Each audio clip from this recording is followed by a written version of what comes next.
Bien. Donc on a vu, Husserl distingue dans sa théorie de la perception simple de la perception propositionnelle. La seconde nécessite des jugements, des concepts, la première pas. Et la première, c'est la plus fondamentale, c'est celle qu'on partage avec tous les animaux, les jeunes enfants, etc. Et il ne faut pas se laisser piéger par le nom de cette perception. Ce n'est pas parce qu'on appelle perception simple qu'elle est simple.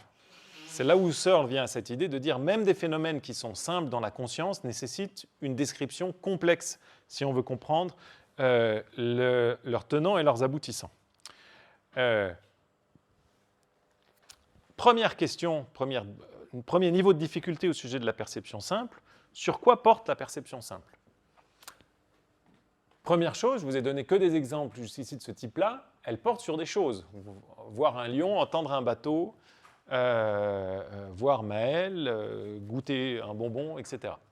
Est-ce que vous voyez d'autres choses sur lesquelles peut porter la perception simple ? Donc une perception qui n'est pas propositionnelle. Est-ce qu'il y a d'autres choses qu'on voit sans que l'on décrive ce que l'on voit à l'aide d'une phrase ensuite ? Sans décrire « je vois que Francesca est perplexe » ou ce genre de choses. Giacomo ? Peut-être qu'on peut considérer des perceptions tactiles, les odeurs. C'est pas vraiment tactile, c'est olfactif. Oui, tactile, Ouais. Très bien. Exactement. Donc une autre chose qu'on voit, c'est les couleurs. On entend des sons, on sent des odeurs. Ces choses-là ne sont pas des choses, d'accord, au sens objet tridimensionnel, solide, comme Maël ou la table. D'accord. Que sont ces choses-là ?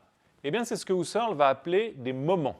Alors Husserl, comme Meinong, il a une tendance un peu jargonnante à introduire des termes, et c'est malheureusement souvent une tendance qui s'est développée au sein de cette tradition. Déjà, vous vous souvenez quand Brentano parle d'acte mental, c'est pas vraiment des actes, les actes mentaux. Alors on découvre des distinctions, on a besoin de les nommer, mais parfois ces terminologies font un peu obstacle à la transparence des théories. Toujours est-il que ces moments, c'est ce qu'on appelle aujourd'hui, dans un terme pas plus clair du tout, des tropes en métaphysique. Qu'est-ce que c'est qu'un trope ? Eh bien, c'est quelque chose qui est une entité qui est dépendante d'une autre entité, typiquement d'une substance, et qui n'est pas un universel, qui n'est pas multiplement exemplifiable. Par exemple, le son que vous entendez maintenant, le son qu'on entendait tout à l'heure, une espèce de son des néons là,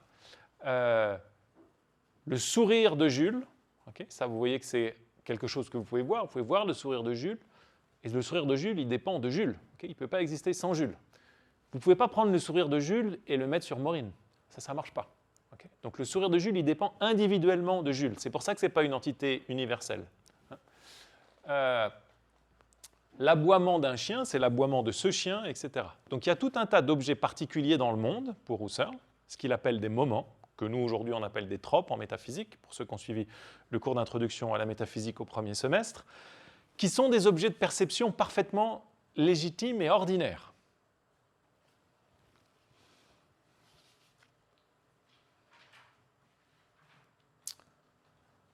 Un moment, c'est donc quelque chose qui dépend de l'objet qui le porte, ce que Husserl va décrire comme une partie inséparable de cet objet. Vous pouvez comme couper cet objet, lui prendre cette partie inséparable, sa couleur, son son, son sourire, son mouvement, qui est aussi un moment, etc.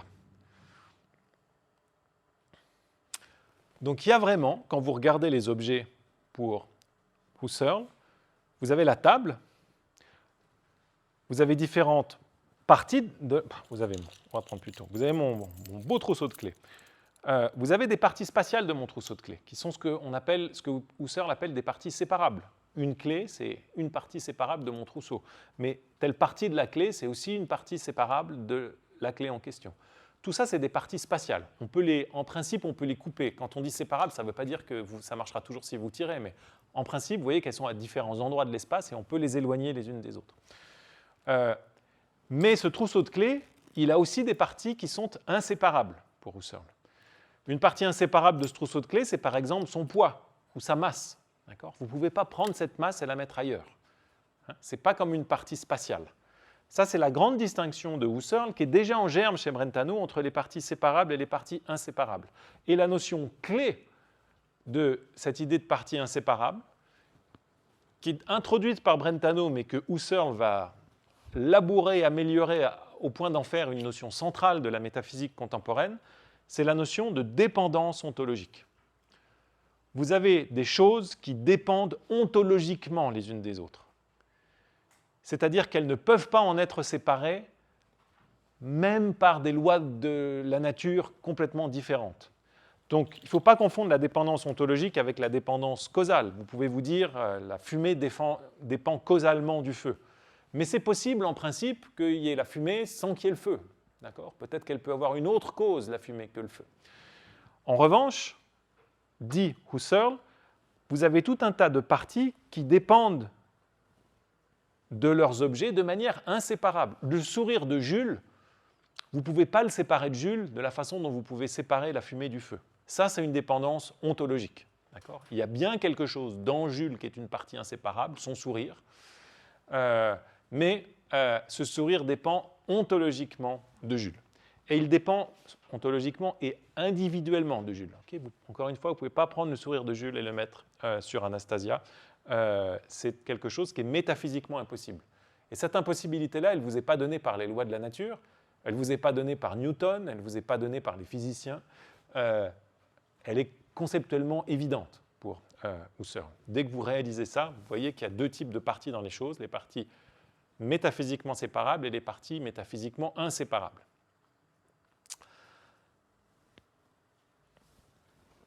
Et la notion clé, encore une fois, c'est la dépendance. Ces parties métaphysiquement inséparables, qui vont beaucoup intéresser Husserl, souvenez-vous que chez Brentano, vous aviez déjà des parties inséparables. C'était quoi les principales parties inséparables chez Brentano, vous vous souvenez? Il y a une notion de partie inséparable qui intéresse beaucoup Brentano, par laquelle on a terminé la présentation de Brentano. Maëlle ? Oui, c'est les frontières. Les frontières des objets, elles sont inséparables des objets pour Brentano. Elles dépendent ontologiquement des objets. C'est ça qui permet le contact pour Brentano, qui est la superposition des frontières, souvenez-vous, chez lui. Eh bien, chez Husserl, qui reprend cette idée de travail de la dépendance et des parties inséparables, il va généraliser cette notion de partie inséparable à tout un tas d'autres aspects qu'il appelle les moments, donc le sourire de Julie, le mouvement de Giacomo, etc. Vous vous souvenez peut-être que quand je vous ai présenté la théorie brentanienne des frontières, j'ai laissé ouverte une question que je n'ai toujours pas résolue pour ma part, et si dans vos lectures vous trouvez une réponse à ça, n'hésitez pas à me le dire, aussi bien lecture de Brentano ou des commentateurs, qui est qu'il me semble y avoir une tension dans la métaphysique du Brentano tardif entre son réisme, l'idée que le monde n'est fait que de choses, et son acception de parties dépendantes, le fait que les frontières dépendent des objets, etc. Parce que d'un côté, vous avez cette idée que tout ce qu'il y a, c'est des choses et des substances, qui sont des parties des accidents. Donc, vous avez des choses qui sont complètes. Et puis de l'autre côté, vous avez cette idée qu'on peut séparer les parties dépendantes des objets. Et ce n'est pas très clair de savoir comment Brentano articule les deux. Ça, c'est un peu un flou chez Brentano. Je pense qu'il est là dans sa théorie, mais peut-être que j'ai raté quelque chose d'évident. Donc encore une fois, dites-moi si vous trouvez le contraire. Chez Husserl, vous n'avez pas ce flou-là du tout. Vous n'avez rien chez Husserl comme l'idée que les substances sont des parties des accidents, qu'il y a Socrate qui est une partie de Socratie, etc. Vous avez au contraire une conception qui vous sera peut-être plus familière si vous avez suivi le cours d'introduction à la métaphysique et qui est en un sens plus directement accessible, compositionnel.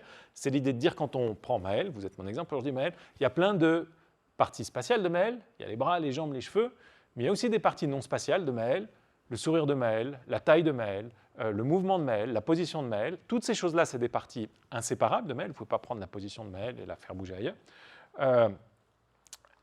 Et Maëlle, c'est quoi?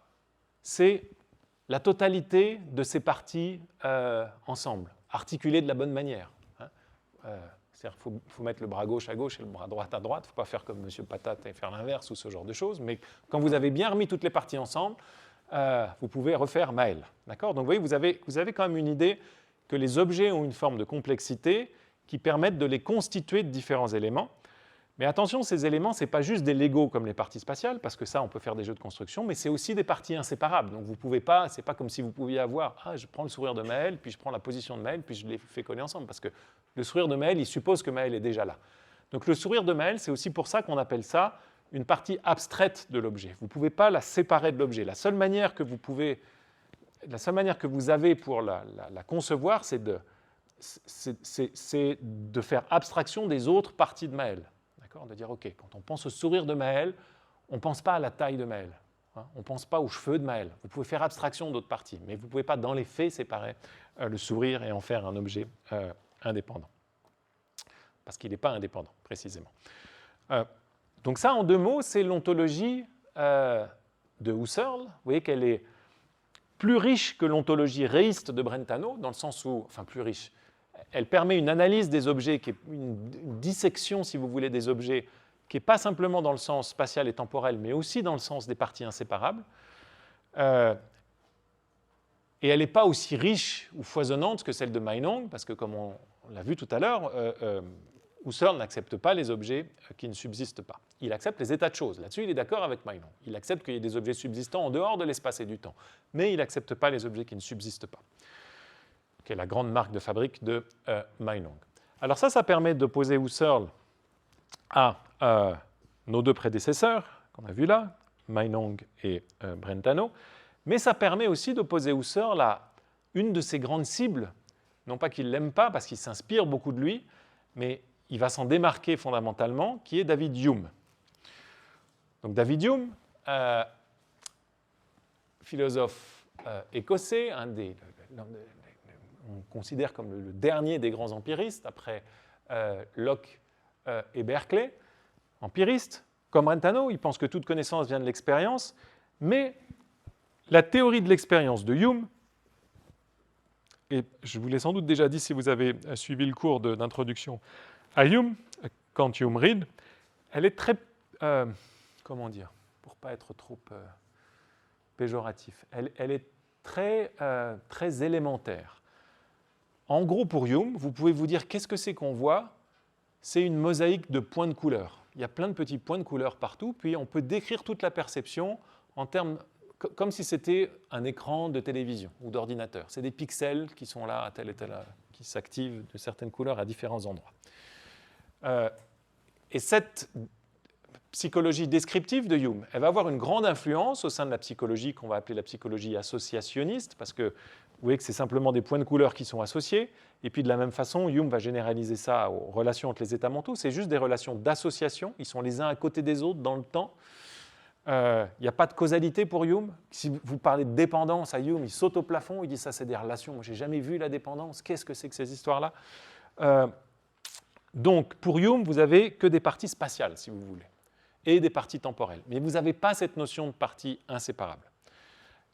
Et Husserl va arriver, et peut-être là, vous pouvez représenter le mouvement général de Husserl pour commencer comme ça, en disant « Bravo David Hume d'avoir voulu faire une psychologie descriptive de ce qu'on voit, mais honte à toi d'avoir donné une psychologie aussi rudimentaire de ce qu'on voit. C'est beaucoup plus riche le contenu de l'expérience que ce que permet de décrire ta petite mosaïque de points de lumière, de points colorés qui s'allument ou qui ne s'allument pas selon les circonstances. » Et le premier pas vers la complexité que fait Husserl, et vous allez voir qu'il y en a beaucoup d'autres. Est-ce que j'aurai le temps de vous en parler aujourd'hui ? Ouais, j'espère que j'ai le temps de vous dire 2-3 mots, parce que vous allez voir que c'est très fin et ça a donné naissance à plein de choses. Mais le premier pas vers la complexité que fait Husserl, c'est de dire, quand on voit un objet, cet objet-là, on peut distinguer non simplement ce qu'il appelle aussi des morceaux, mais aussi des moments. Les morceaux, c'est les parties séparables, et les moments, c'est les parties inséparables. Okay ? Ça, pour Hume, ce n'est pas possible. Parce que pour Hume, tout ce que vous avez, c'est des morceaux, c'est des parties spatiales qui sont associées, conjoints dans l'espace et dans le temps. Mais vous n'avez pas une chose qui dépend d'une autre. Vous n'avez pas de causalité et encore moins de dépendance métaphysique. Si vous dites ça à Hume, il saute au plafond. Husserl dit au contraire, la dépendance métaphysique, elle est là dans les perceptions les plus élémentaires, comme je vais vous le présenter maintenant. Donc, si vous voulez, le mot-clé, là encore une fois, c'est toujours le même. Si vous voulez comprendre l'opposition entre la phénoménologie de Husserl et la phénoménologie de Hume, vous pouvez vous dire, description un peu vague et générale, Husserl a une phénoménologie beaucoup plus complexe et trouve la phénoménologie de Hume trop simpliste, mais il introduit pour commencer cette notion de dépendance perceptive. Dans les objets de la perception, il y a des relations non seulement de conjonction spatiale et temporelle, mais aussi de dépendance. Pourquoi est-ce que Husserl dit ça? On fait un petit retour par Hume ici. Pour Hume, les idées distinctes, elles sont toujours séparables. Okay, donc les idées dérivent toujours des impressions, et si deux idées sont distinctes, elles sont séparables. Donc pour Hume, la distinction et la séparabilité vont toujours de pair. Vous voyez que si vous acceptez la notion de dépendance éthologique, vous n'avez pas ça, parce que le sourire de Jules, il est distinct de Jules, mais il n'est pas séparable de Jules. Okay, et ça, c'est la grande idée de Husserl sur la base d'un certain nombre de thèses de Brentano. Donc les parties séparables, je fais un schéma là, tout bête, vous avez un disque bleu, vous le séparez en deux lunes bleues. Okay, ça, c'est facile. Mais vous avez aussi ce que Hume appelle une distinction de raison, disant vous pouvez séparer la couleur du disque bleu de sa forme. Okay, couleur là, de sa forme là-bas. Et là, Hume est un peu embêté, il dit comment est-ce qu'on fait cette distinction-là? Est-ce que c'est vraiment une distinction qu'il y a dans l'objet ou pas? Est-ce que vous vous souvenez, certains d'entre vous, comment est-ce que Hume explique cette distinction? On ne l'a pas vu dans ce cours, hein, mais on l'a vu peut-être en métaphysique et dans le cours sur Hume pour ceux qui l'ont suivi. Hume va dire la distinction entre la couleur et la forme, elle n'est pas intrinsèquement dans l'objet. Vous pouvez pas, ça c'est son point de désaccord, c'est le point de désaccord de Husserl avec Hume. Husserl va dire oui, dans cet objet, il y a bien une distinction entre ces deux parties inséparables. Mais Hume dit non, pas de partie inséparable. Comment est-ce qu'il peut faire s'il n'y a pas de partie inséparable pour rendre compte du fait qu'on distingue au moins dans notre raison entre la couleur d'un objet et sa forme? Maureen? Je ne sais pas si on regarde plusieurs ronds d'une couleur différente, on arrive à voir du coup la forme du rond. Exactement. L'idée fondamentale de Hume, c'est de dire cette distinction, elle n'est pas intrinsèque à l'objet en question, elle n'apparaît qu'à partir du moment où on compare différents objets, qu'on les range dans différents groupes. Ce qui va devenir en métaphysique ce qu'on appelle aujourd'hui le nominaliste de la ressemblance, nominalisme de la ressemblance. Le nominaliste de la ressemblance, c'est quelqu'un qui ne croit qu'aux parties séparables, il ne croit pas qu'il y a du bleu intrinsèquement aux objets, mais il dit qu'est-ce que c'est qu'on dit quand on dit que le rond est bleu? On dit que le rond appartient à une grande classe d'objets qui inclut tous les objets bleus. La chemise de Francesca, le disque qu'elle a, le ciel quand il fait beau, le bleu de tel autocollant, etc.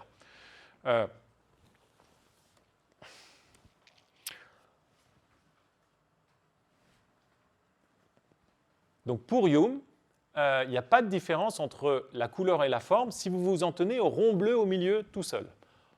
En revanche, on arrive à cette idée d'une différence entre la forme et la couleur à l'aide de différentes ressemblances entre le rond bleu et le rond jaune, par exemple. Donc là, vous avez une ressemblance, ça vous fait, disons, une première mini-classe de ressemblance qui vous donne la propriété d'être bleu, parce que vous voyez bien que le rond bleu et le carré bleu, ils se ressemblent sous l'aspect de la couleur, puis c'est comme ça qu'on arrive à l'idée de la couleur, on fait ressembler des choses sous certains aspects, et puis de l'autre côté, vous avez une autre classe de ressemblance qui va mettre le rond bleu avec toutes les choses rondes, et puis là, vous allez dire, on a la propriété d'être rond. Okay, vous voyez que là, le rond en lui-même, il n'est pas rond, même si c'est bizarre de dire ça comme ça.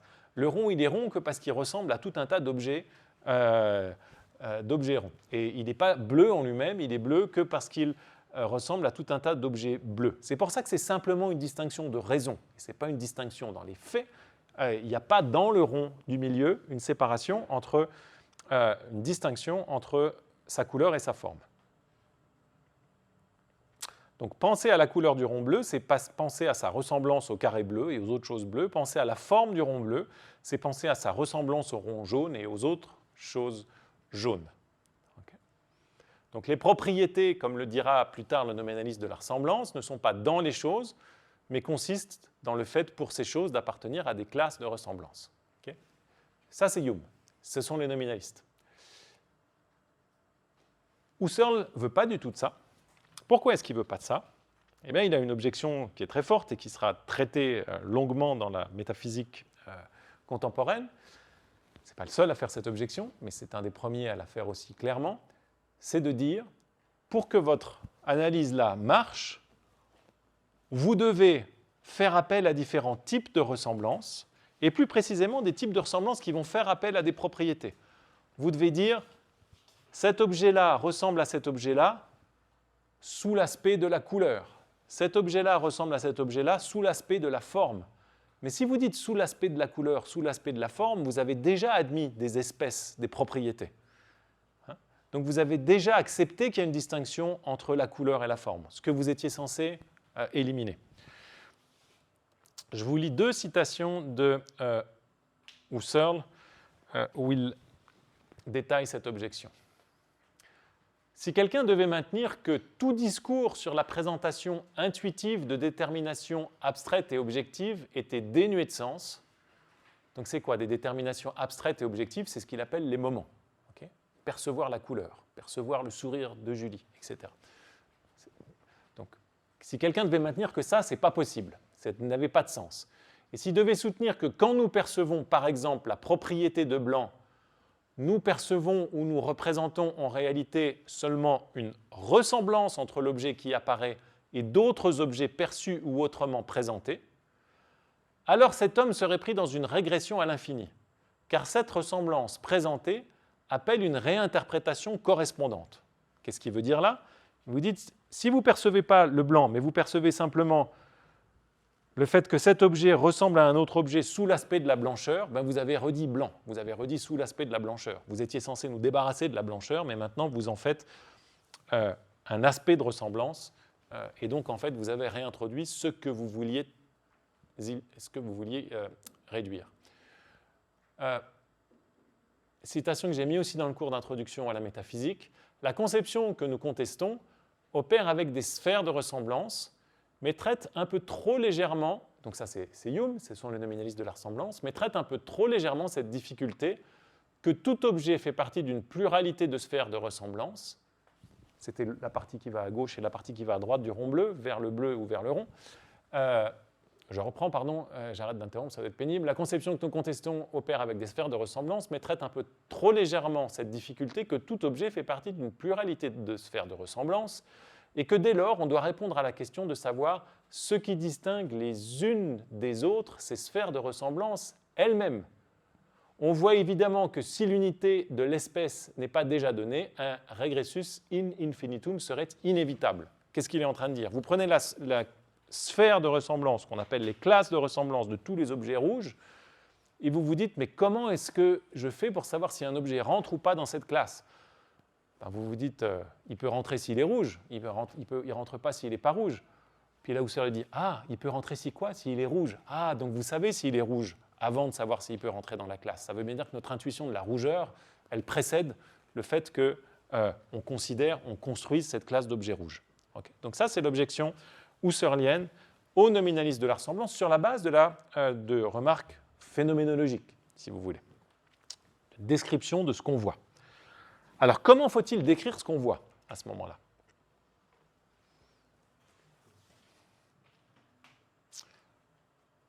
On prend un objet très simple pour commencer. Et vous allez voir que Husserl s'intéresse ensuite à des objets bien plus compliqués, comme Maël. Mais là, l'objet simple, c'est juste le disque bleu que vous avez là-haut. On ne voit jamais d'objets comme ça dans la vie réelle.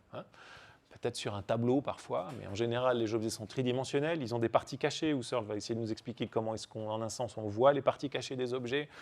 On peut tourner autour, un disque bleu comme ça, vous n'avez aucune de ses propriétés, il n'a pas d'épaisseur, pas de parties cachées, donc c'est quelque chose de presque un objet de laboratoire. Mais néanmoins, c'est un objet qui est très difficile à décrire correctement.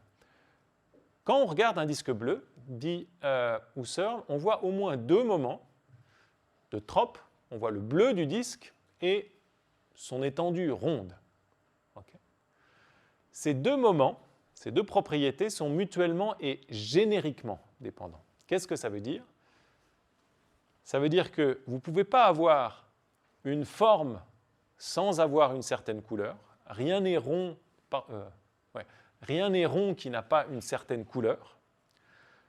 Pourquoi c'est générique? Parce que, vous voyez, autant le sourire de Claire dépend de Claire et seulement de Claire, autant la rondeur, la rondeur, c'est ça, dépend d'une couleur quelconque qui la remplisse. D'accord? Vous pouvez aussi avoir un rond bleu, un rond jaune, pardon.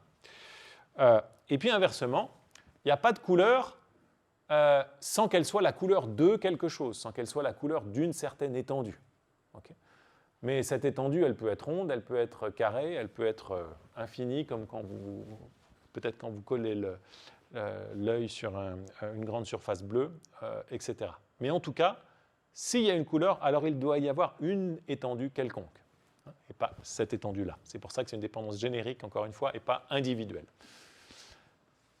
À la place de dépendance individuelle, vous lisez parfois dépendance spécifique, ça veut dire la même chose. Il n'y a qu'une distinction, c'est générique d'un côté et individuel ou spécifique de l'autre. Donc ça, c'est les deux propriétés du rond, si vous voulez, les deux moments du disque bleu, qui sont mutuellement dépendants. Pas de couleur sans étendue, pas d'étendue sans couleur. Et puis il distingue encore autre chose, qui est de dire, ce rond bleu, il est à un certain endroit. Il occupe une certaine région de l'espace. Ça, c'est ce qu'on appelle sa position. Et ça, sa position, pour Husserl, elle n'est pas métaphysiquement dépendante. Ça, c'est une forme d'absolutisme spatial dans la lignée de Newton, si vous voulez, qui est de dire, cet endroit-là, là que je suis en train de délimiter, il pourrait y avoir un rond bleu ici, mais là, il n'y en a pas. Okay? Mais c'est le lieu d'un rond bleu possible. Puis maintenant, je mets un rond bleu dedans. Là, maintenant, il y a un rond bleu. Mais donc, l'endroit, ici, c'est quelque chose comme une substance qui existe indépendamment des choses qui peuvent ou non le remplir.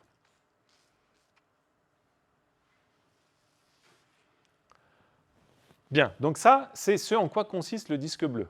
Vous avez deux moments qui sont mutuellement dépendants génériquement et qui occupent un certain lieu de l'espace. OK. Ça paraît bête pour commencer, on dit que c'est une perception simple, mais vous comprenez le sens de l'idée de Husserl que pour décrire ce qui est simple, il faut introduire des distinctions importantes. Ici, deux moments, plus la position de ces moments. Le même disque bleu peut occuper un autre endroit.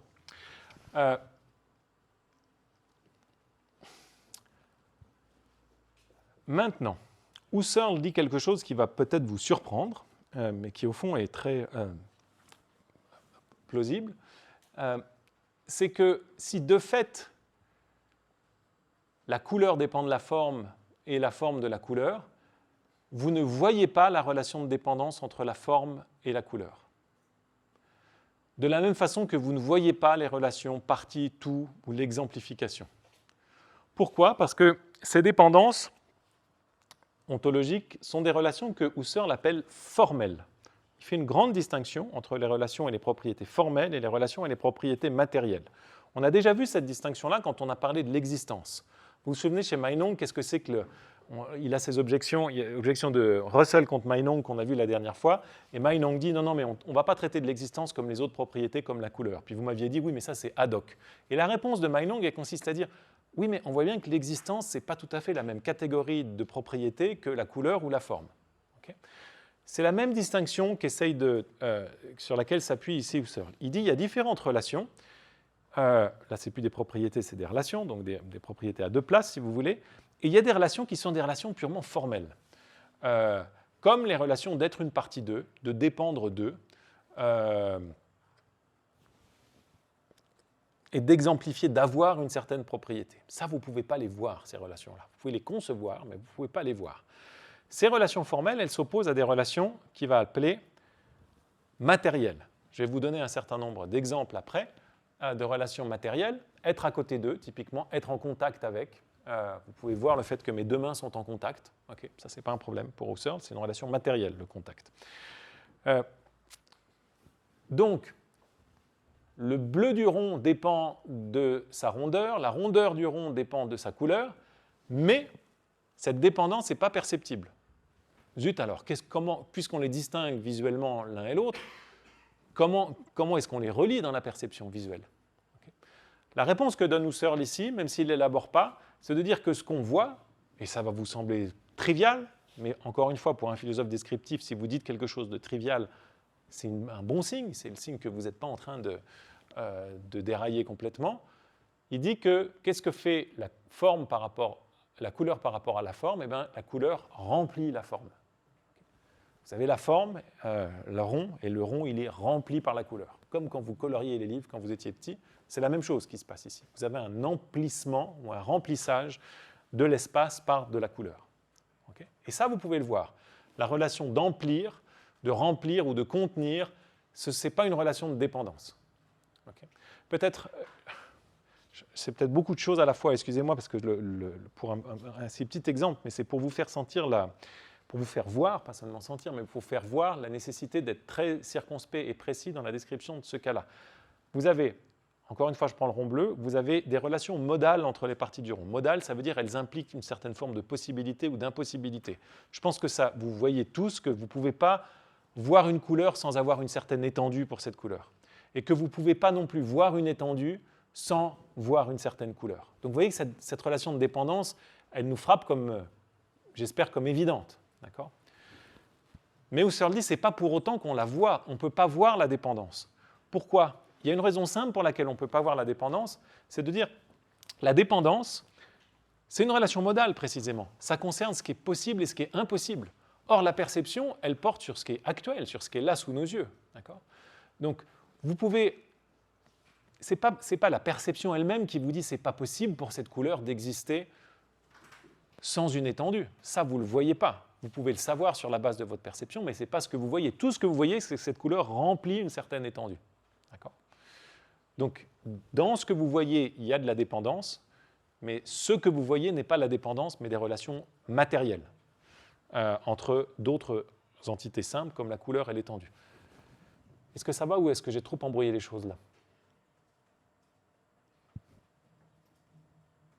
Question.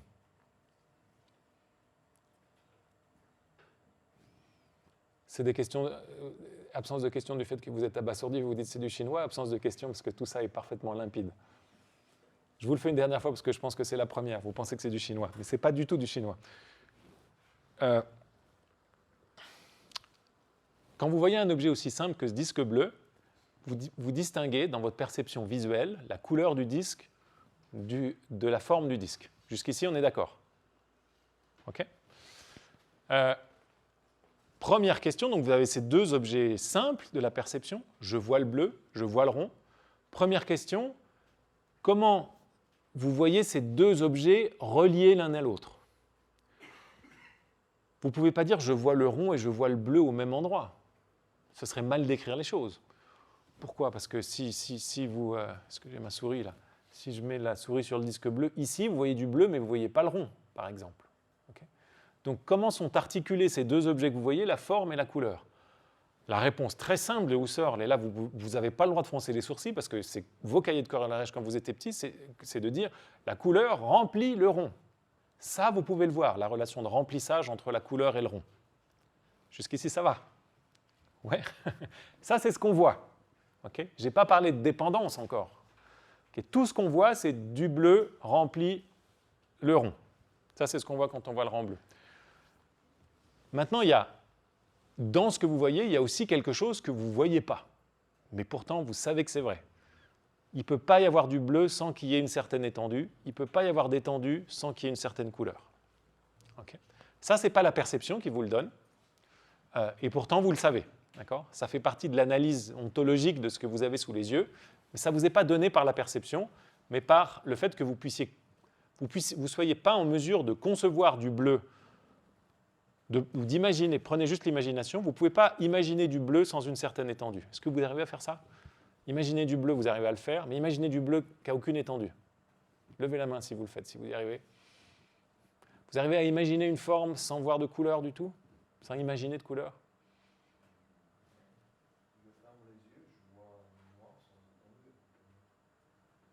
Si vous voyez du noir, vous voyez que le noir... Alors, ce n'est pas dit qu'on voit que du noir quand on ferme les yeux, mais même si on voit que du noir quand on ferme les yeux, vous voyez que le noir remplit la totalité de l'étendue que vous avez sous les yeux, pour ainsi dire. Hein ? Étendue, ça ne veut pas forcément dire une forme délimitée, mais la totalité, c'est aussi étendue. Hein ? Et vous ne pouvez pas voir une couleur inversement, vous ne pouvez pas voir une forme sans voir une certaine différence de couleur à un certain endroit. Tout ça, vous le savez, mais vous le savez comment? Pas par la perception, mais par l'imagination. Parce que Husserl va appeler, dans son jargon, la variation eidétique. Vous pouvez faire varier les choses, mais ça a certaines limites, ce que vous pouvez faire varier. Okay? Je peux imaginer que Maureen et Jessica soient à des places inversées. Regardez, essayez de le faire. Vous pouvez imaginer que ce soit Maureen à gauche et Jessica à droite. Ça, on peut le faire. Pas de problème. Okay? Est-ce qu'on peut imaginer maintenant que Maureen et Jessica...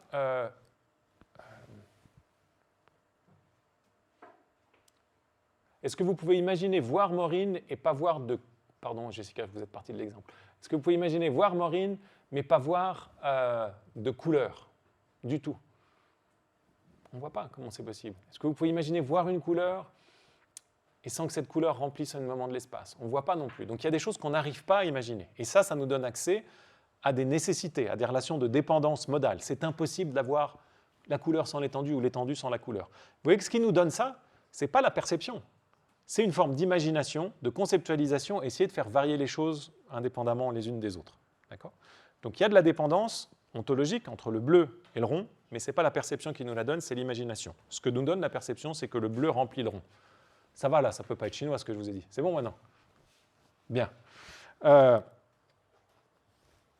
Qu'est-ce que je vous dis encore pour ne pas vous assommer complètement? Pour finir, il me reste 10 minutes. Je reviendrai là-dessus.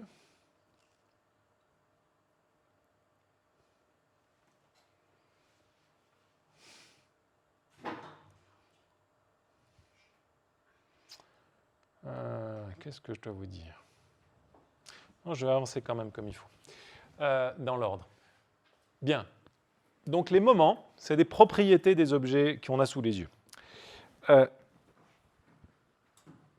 Et on voit ces propriétés. On voit la couleur, on voit le sourire de Julie, on voit la position de Maël, etc. Il y a deux types de moments, dit Husserl. Il y a des moments statiques qui sont juste des propriétés monadiques ordinaires, être bleu, être rond, être rectangulaire, être lourd, etc., être grand, être petit. Mais il y a aussi, très important, des moments dynamiques. Vous pouvez voir Marie rire. Vous pouvez voir Julie pleurer. Vous pouvez voir Paul tomber. Vous pouvez voir la pluie s'arrêter, etc. Toutes ces choses-là sont des choses que vous percevez, mais qui ont un déroulement dans le temps, d'accord ? Qui ne sont pas, autrement dit, qui sont des processus, vous prenez deux parties successives, elles ne sont pas nécessairement les mêmes qualitativement. Quand Marie rit, vous avez un changement sur le visage de Marie. Okay ? Donc ça, c'est un premier type de distinction au sujet des moments qu'on voit. Husserl continue sa psychologie descriptive de la perception. Il dit, mais ce qu'on voit, c'est encore plus compliqué que ça. Il dit, il y a deux types de moments relationnels qu'on peut percevoir. Il y a, comme je vous le disais tout à l'heure, le contact spatial. Vous pouvez voir le fait que Justine est en contact avec la table. Vous pouvez voir la ressemblance entre deux personnes, entre deux frères et sœurs, par exemple, ou entre deux objets. Vous pouvez voir la position relative de différents objets. Vous pouvez voir que Maureen est à gauche de Jessica, ou à droite de Jessica, selon où vous vous trouvez, à côté en tout cas. Tout ça, c'est des relations que vous pouvez voir. Et puis, dernière chose qu'on peut voir, dernier type de moment qu'on peut voir, dans la perception simple, hein, on n'est pas dans la perception propositionnelle, souvenez-vous. Ce sont ce que Husserl appelle des moments figuraux. Qu'est-ce que sont les moments figuraux? Eh bien, c'est que vous pouvez avoir une distribution d'un objet, une distribution d'une pluralité d'objets de même type dans le champ visuel ou dans le champ auditif. Par exemple, un vol d'oiseaux va avoir une certaine forme dans son ensemble. Une suite de notes va former une certaine mélodie dans son ensemble. Okay. Les parties de ces moments figuraux, les oiseaux, sont des parties qui sont indépendantes les unes des autres. Et pourtant, la totalité vous donne une nouvelle forme. Donc ça, c'est un vol de quoi d'ailleurs? Je voulais mettre des cormorans, mais ce n'est pas des cormorans, ça c'est des... Ça doit être des cigognes, non? Vous savez? Qui c'est qui vole avec le cou tendu? Oui, les cigognes, elles volent avec le cou tendu, puis les hérons avec le cou plié, c'est ça? Vous ne savez pas? Alors je vous l'apprends, je crois que c'est ça. Donc c'est un vol de cigognes, mais en même temps, elles sont très noires pour être que des cigognes, c'est peut-être des... Je ne sais pas. Donc, peu importe. Vous voyez que ça forme un V. hein. On dit les oiseaux ils volent en V. Hein. Ça, c'est un moment figural, dit Husserl. Hein. La perception, vous avez différents objets qui, ensemble, donnent une forme. Okay, plein de choses de ce type-là. Donc ça, c'est ce qu'on voit. C'est les objets de notre perception. Bien. On a décrit la perception simple. Il nous reste à décrire la perception propositionnelle, avant de s'intéresser à tout un tas de cas, ce qu'on verra la prochaine fois. Qu'est-ce que c'est que la perception propositionnelle? Eh bien, c'est la perception des états de choses, nos bons vieux états de choses qu'on doit notamment à Meinong et que Brentano rejetait avec force. Vous pouvez voir l'objet, vous pouvez voir sa propriété, mais le fait que l'objet possède une propriété, ce n'est pas quelque chose que vous pouvez voir simplement. De la même façon que vous ne pouvez pas voir qu'un objet, que le bleu dépend du rond, vous ne pouvez pas voir que Maël est perplexe. Au moins, vous ne pouvez pas le voir simplement. Voici ce que dit Husserl, je peux voir la couleur, mais je ne peux pas voir être coloré. Je peux entendre un son, mais pas que quelque chose sonne. Qu'est-ce que c'est qu'est en train de faire Husserl ici? C'est qu'il distingue la perception objectuelle de la perception propositionnelle. Vous pouvez en un sens entendre que quelque chose sonne, mais pas dans le sens où vous entendez un son. Okay.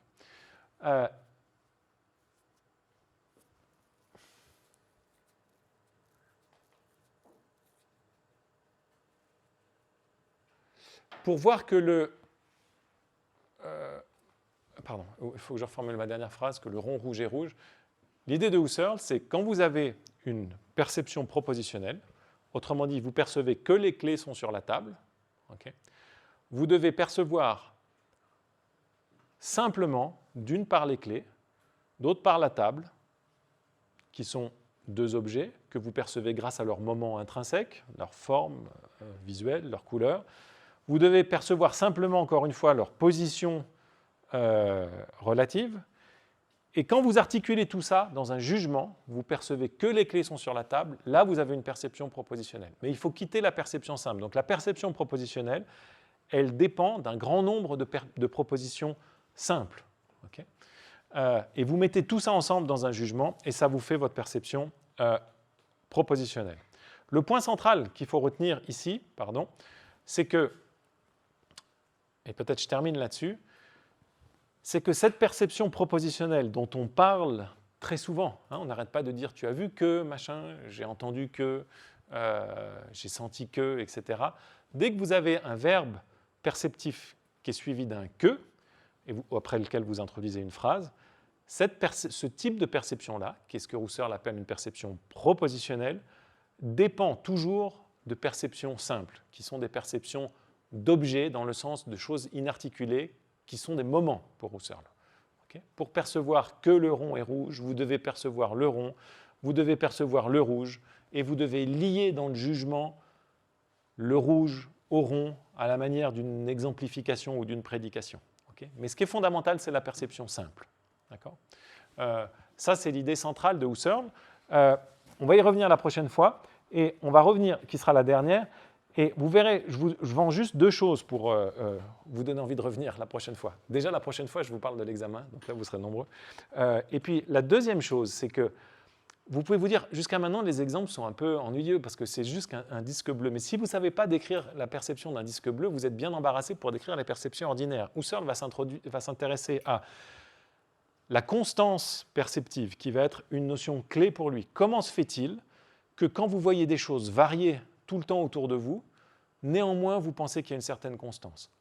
Imaginez, je bouge maintenant, il y a tout qui bouge dans mon champ visuel. Ceux qui sont devant passent derrière, etc. Et pourtant, je n'ai pas l'impression que vous avez bougé. Je sais que vous êtes tous restés à la même place. Comment vous extrayez, ce n'est pas le terme de Husserl, mais comment vous faites à travers un flux de sensations qui varie constamment pour récupérer de la constance? Pareil pour la couleur. Okay, vous pensez tous que la table, elle est uniformément, ces tables-là, d'un beige crème indescriptible et très moche. Et pourtant, regardez de près, regardez, il y a des reflets, il y a des ombres. En dépit de ces variations énormes sur la surface de la table, vous êtes capable de dire que c'est la même couleur partout. Okay, ça, c'est une des premières grandes questions qu'on traitera la prochaine fois, en plus des examens, la constance perceptive. Deuxième question intéressante qu'on va traiter chez Husserl, qu'est-ce qu'on fait? Vous voyez tous Maël maintenant, on pense tous qu'on voit Maël. Mais pourtant, vous voyez des parties de Maël que je ne vois pas, moi. Vous voyez son dos, moi je ne vois pas son dos, et moi je vois son visage, vous, derrière, vous ne voyez pas son visage.